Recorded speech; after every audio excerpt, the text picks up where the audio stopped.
Hello আমার প্রিয় ছাত্রছাত্রী বন্ধুরা, আমি তোমাদের অমিতাভ স্যার। সবাইকে আমার ইউটিউব চ্যানেলে স্বাগত জানাচ্ছি। আজকে তোমাদের প্রোটিন ভঙ্গকারী কিছু উৎসেচক নিয়ে ডিটেলসে আলোচনা করব এবং কোন কোন উৎসেচক কোন জাতীয় প্রোটিনের ওপর কাজ করে কিসে কিসে পরিণত করে এবং বিক্রিয়া স্থলটা কোথায়, এই ব্যাপারগুলো নিয়ে আমি একটু আলোচনা করে দিচ্ছি। প্রথম আমরা পাকস্থলী বা স্টমাকের ব্যাপারটা আলোচনা করছি। এখানে গ্যাস্ট্রিক জুস যেটা থাকে তার মধ্যে বিভিন্ন রকম প্রোটিন ভঙ্গক এনজাইম থাকে। তারা কি কাজ করে? প্রথম কাকে দিয়ে শুরু করা যাক? প্রথম পেপসিন দিয়ে শুরু করা যাক।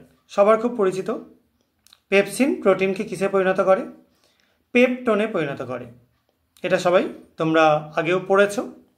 নেক্সট হচ্ছে জিলাটিজেন। এটা জিলাটিনের ওপর কাজ করে এবং এটাকেও পেপটোনে পরিণত করে। কাইমোসিন, এটা দুগ্ধ প্রোটিন, এটার উপর কাজ করে এবং তাকে কেসিনে পরিণত করে। ঠিক আছে। আর এবার চলে আসছি ক্ষুদ্রান্তের মধ্যে কোন কোনটা কি কি করে। প্রথম ক্ষুদ্রান্তের মধ্যে দু রকম টাইপের মিক্সচার পাওয়া যায়। একটা হচ্ছে অগ্নাশয় রস আর একটা হচ্ছে আন্ত্রিক রস।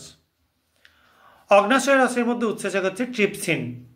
প্রথম যেটা নিয়ে আলোচনা করব ট্রিপসিন, এটা প্রোটিনের উপর কাজ করে পেপটাইড আর লোয়ার পেপটাইডে পরিণত করে। নেক্সট হচ্ছে কার্বক্সি পেপটাইডেজ, আরও অন্যতম একটা গুরুত্বপূর্ণ উপাদান, যেটা আবার লোয়ার পেপটাইডের উপর কাজ করে, তাকে অ্যামিনো অ্যাসিডে পরিণত করে।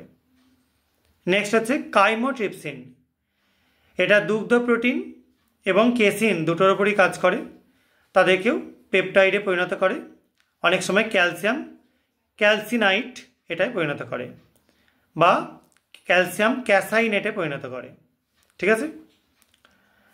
আর এটা ছাড়াও লিপিড আর বিভিন্ন রকম টাইপের যে জিনিসগুলো থাকে, যেগুলো অপ্রোটিন অংশ, তার সঙ্গে যে প্রোটিনটা যুক্ত থাকে, তাদের উপরে কিন্তু কিছু কিছু এনজাইম কাজ করে, সেগুলো পরে আলোচনা করছি। নেক্সট হচ্ছে প্রোটিন আর পলিপেপটাইডের উপরেই কাইমোট্রিপসিন কাজ করে এদেরকে পেপটাইডে পরিণত করে। তার মানে কাইমোট্রিপসিন দুগ্ধ প্রোটিনের উপর কাজ করে, কেসিনের উপরও কাজ করে, আবার প্রোটিন বিভিন্ন পলিপেপটাইড সবার উপরই কম বেশি কাজ করে। ইলাস্টেজ, এটা ইলাস্টিনের উপর কাজ করে এবং সেটাকে লোয়ার পেপটাইডে পরিণত করে। আর কোলাজিনেজ, এটা কোলাজেনের উপর কাজ করে, এটাকেও লোয়ার পেপটাইডে পরিণত করে। অর্থাৎ এখানে লোয়ার পেপটাইড জেনারেলি তৈরি হয় কিছু কিছু ক্ষেত্রে অ্যামাইনো অ্যাসিড এবং ক্যালসিয়াম ক্যাসাইনেট টাইপের কম্পাউন্ড, এরকম অনেক কিছুই তৈরি হতে পারে।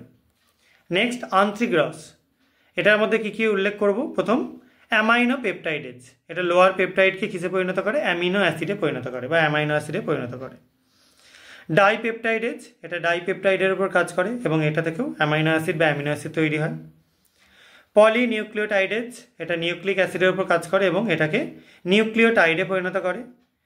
আচ্ছা, নিউক্লিওটাইডেজটা নিউক্লিওটাইডের ওপর কাজ করে, এটাকে ফসফেট এবং নিউক্লিওসাইডে পরিণত করে। নিউক্লিওসাইডেজটা নিউক্লিওসাইডের ওপর কাজ করে, তাকে বেসটা আর সুগারটাকে আলাদা করে দেয়। সুগারটা সুগার ফসফেট হিসেবে এবং বেসটাকে সেপারেট করে। আর ইরেপসিন লোয়ার পেপটাইডকে কাজ করে, তাকে অ্যামিনো অ্যাসিডে পরিণত করে। এই কটাই হচ্ছে প্রোটিন ভঙ্গকারী উৎসেচকগুলো, কোথায় কোথায় কাজ হয় এবং কি কি কাজ করে তার ডেসক্রিপশান। এবার তোমরা ভালো মতো এগুলো ফলো করবে, দেখবে কোনো জায়গায় কনফিউশন থাকলে বলবে। কনফিউশন হতে পারে কাইমোট্রিপসিন এটা নিয়ে, কারণ এটার অনেকগুলো জিনিসের উপর কাজ আছে এবং অনেকগুলো জিনিসে এরা কনভার্ট করতে পারে। ঠিক আছে, সেই জন্য এটার কেসটা কিন্তু একটু অন্যরকম হবে। আর একটা জিনিস একটু বলে দিই, যে আমরা এই যে পেপসিনের ব্যাপারটা আলোচনা করলাম, পেপসিন প্রোটিনের উপর কাজ করে, আগেই বলেছি। এবার এখান থেকে কিছু পার্ট হয়। পেপসিন যখন প্রোটিনের উপর কাজ করে, প্রোটিনকে প্রথমে অ্যাসিড মেটাপ্রোটিনে কনভার্ট করে, এটা হচ্ছে প্রথম ধাপ। পরবর্তীকালে প্রাইমারি প্রোটিওজে কনভার্ট করে, তারপরে সেকেন্ডারি প্রোটিওজ, লাস্টে পেপটোন। একবারে কিন্তু পেপটোন হয়ে যায় না, কিছু ধাপে ধাপে হয়। এরকম সব কটার ক্ষেত্রেই মাঝে মধ্যে কিছু ইন্টারমিডিয়েট তৈরি হয়, তবে সব কটা ইন্টারমিডিয়েট কিন্তু এখন আপাতত আলোচনা করা সম্ভব না। এগুলো পরবর্তী ক্লাসে কিছুটা কিছুটা করে আমি আলোচনা করে দেবো। আজকে আপাতত এইটুকুনি। সবাই এগুলো ভালো মতো ফলো করবে, যেগুলো নোট করা সেগুলো একটু নোট করে রাখবে এবং কারো কোনো কনফিউশন থাকলে তোমরা কমেন্টে লিখে জানাবে। সবাই খুব ভালো থাকবে, সাবধানে থাকবে, পরীক্ষার জন্য ভালো করে প্রিপারেশন নাও। Okay, by.